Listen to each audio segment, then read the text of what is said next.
welcome to Book Club Preview. I'm Michael, and today we're looking at Charlie Thorne and the Lost City, finishing up part 3 and the whole book, looking at chapter 40, 41, and finally, the epilogue. Well, chapter 40 is really the good bits in this series, and it starts off with Esmeralda needing to fly the helicopter. Now, Charlie knows Esmeralda can fly an airplane. She's not sure how well she can fly a helicopter, which Esmeralda can't fly a helicopter that well. And it's also spinning and about ready to crash, so that's kind of hard in itself.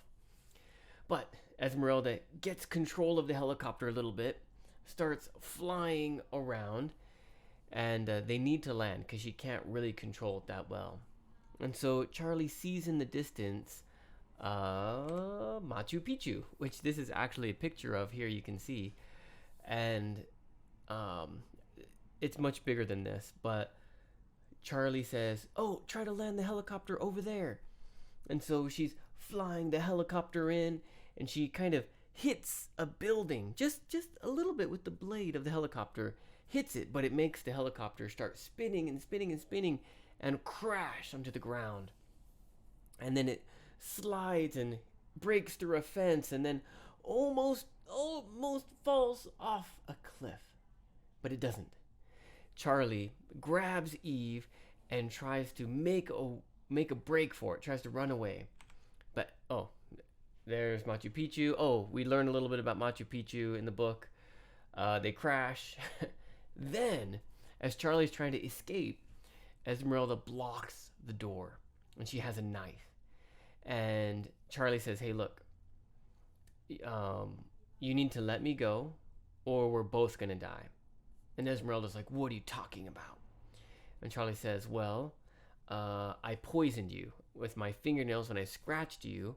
I used some poison that's going to hurt your body. But if you let me go right now, I can run and go get a doctor and bring her back. Esmeralda, oddly enough, doesn't agree with this because she thinks that Charlie is evil. And she's like, you wouldn't come back for me. So you're right. I better just kill us both. Right? She's like, oh, I'm dead anyways, so I might as well take you with me. And so Esmeralda goes to attack Charlie, which Charlie was kind of shocked. She thought Esmeralda would want to live. But when she does that, Eve jumps out of Charlie's arms and pushes and throws Esmeralda back into the cockpit. Well, when that happens, the helicopter starts to flip over, and Charlie runs out and jumps. Lands on the ground.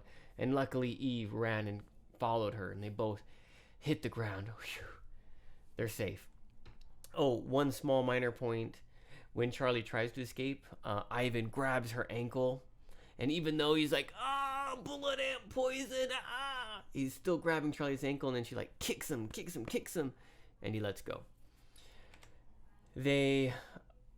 So the helicopter falls down, crashes into a river and explodes. Probably they're dead. Wow.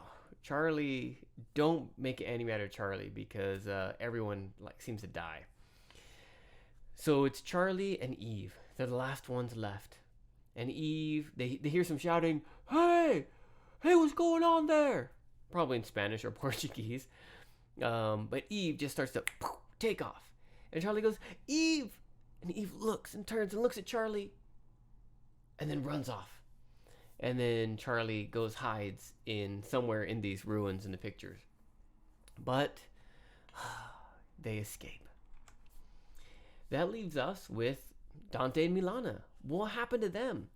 Well, it took them a week to get back to Segundo's kind of resort place. And when they got there, they were dirty, they were hungry, they were exhausted. But Segundo kind of takes care of them. Dante immediately doesn't even get food or water or beer, goes to his computer, and he looks, is Charlie safe? Is Charlie safe? Is Charlie safe? There's an email from Charlie saying, hey, I'm safe, I'm alive. Don't tell anyone about the monkey people or I'll never give you Pandora. Oh, oh, he's so relieved. He's so happy and thankful. After that, he goes to Milana, and Milana's like just eating a ton of food and drinking some beer and water. And he says, she's okay. And Milana's laughing and happy too. She's like, oh, thank goodness. And then they realize that Charlie had hacked Dante's email account a long while ago, and Charlie already knew everything Dante knew. And in fact, Charlie was in the Galapagos Islands on purpose trying to find Darwin's discovery, and she actually tricked Milana and Dante into helping her find this discovery in the lost city. And they just kind of, Milana and Dante kind of realize that, and they kind of laugh, and Dante's like, you know what? I need to start listening to what Charlie says. I need to stop getting annoyed. This is good news, so I just need to trust her. And at the end of Charlie's message, he said, P.S. Have you kissed Milana yet? So Dante decides, you know what? I'm just going to listen to Charlie. Oh, no coincidence. That's all of the email stuff. He decides to listen to Charlie, and he leans in and gives Milana a kiss. And that is how the book ends. But we do have an epilogue, and it starts with Charlie. Charlie is at some waterfalls looking down, and Charlie starts to think, man, where should I go next? What should I do next? She still has money. She had enough money to get a fake passport. She was able to call her bank and get even more money, and now she's free to just travel around and do whatever she wants. And she starts to think about the emails that she looked through from Dante, and all of the information that Einstein had about the other geniuses and the other discoveries. And Charlie's like, well, I can't stay in one place anymore. There's people hunting for me. So I might as well go and discover all these discoveries and keep them safe within myself. She's like, who should I go see first? Woman genius Cleopatra. Now, I don't know how much of a genius Cleopatra was, but historically, she was really incredible because she had kings fighting over her. How did she do this? And they even say that Cleopatra actually wasn't that beautiful, but there was something in her personality, or maybe she was super beautiful for that time, but we don't know. But kings would like fight over her. So Charlie was like, I want to go see what a woman genius discovered. And so she books a flight to Egypt, and that is how Charlie Thorne and the Lost City ends. A few vocabulary words here. First one is a butte. A butte is when the land kind of goes up and it's flat. So Machu Picchu is up. It's actually hard to kind of hike into there, and then it's kind of flat and it has a city on top. And that's where Charlie tries to land, or Esmeralda tries to land a helicopter. It's like a plateau, but smaller. Improbable means probably not going to happen. The probability, the odds, the math, the statistics are really, really small. For example, my hair here is probably not going to grow back. It's not impossible. But it's very improbable. Meaning the chances are very, very low. And I'd have to do a lot of weird things to it, which I won't. I just like it taking it to the skin. Third one here is skitter. Skitter is kind of like skip, but also like moving on your hands and your legs. And so as the helicopter kind of crashes, Eve kind of skitters across the floor. Skids. Now, skids can be like a slide, like a baseball. A baseball guy is running and he slides into the base. And it skids into the base. Or the tires when you're driving a car. When you're stopping, skids.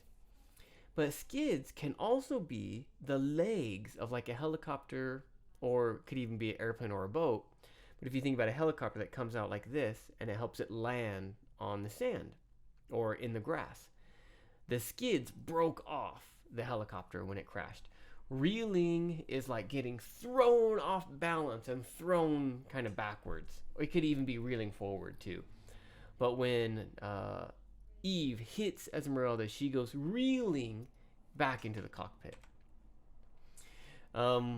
For chapter 41 in the epilogue, the first one is cataracts. A cataract is a waterfall. It can also be like in your eye, getting some extra dirt on your eye that kind of grows from your eyeball. That's a cataract. You need like laser surgery to get it off. But it can also mean a very big, large waterfall. Eddie is like swirling around. So she's sitting up, looking down at the waterfall, and the mist that's coming up from the waterfall is kind of swirling around Charlie's feet. The last one here, arduous, means really tough, hard, requiring a lot of energy, exhausting. Those are all great words for arduous. That leaves us with our discussion question here. What genius would you want to find next?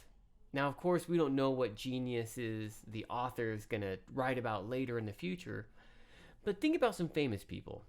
Cleopatra, Alexander, not Einstein, Newton, just all these different kind of fame. Aristotle, Socrates, okay, a bunch of different kind of people. It's Alexander the Great, and there's plenty of different other historical figures. Just think of any great historical figure, and just imagine they're a genius. Because again, Cleopatra, I don't think she might have technically been a genius, but as we read the Cleopatra story, the author might make it feel like she was a genius. But what kind of genius would you want to, if they had some hidden discovery, who would you want to find next? And of course, please make your own discussion question. That is all the time that we have for today. But thank you so much for joining me for this episode of Book Club Preview, and certainly for this journey of walking through Charlie Thorne and the Lost City. I'll see you soon. Bye-bye. Hey, if you have any questions about the video today, please feel free to leave a comment in the comment section. If you had any other vocabulary words that you wanted to know what they meant, let me know. And also, if you're interested in maybe joining one of these book clubs, please leave a comment and I'll get back to you. Thank you so much for watching. Bye-bye.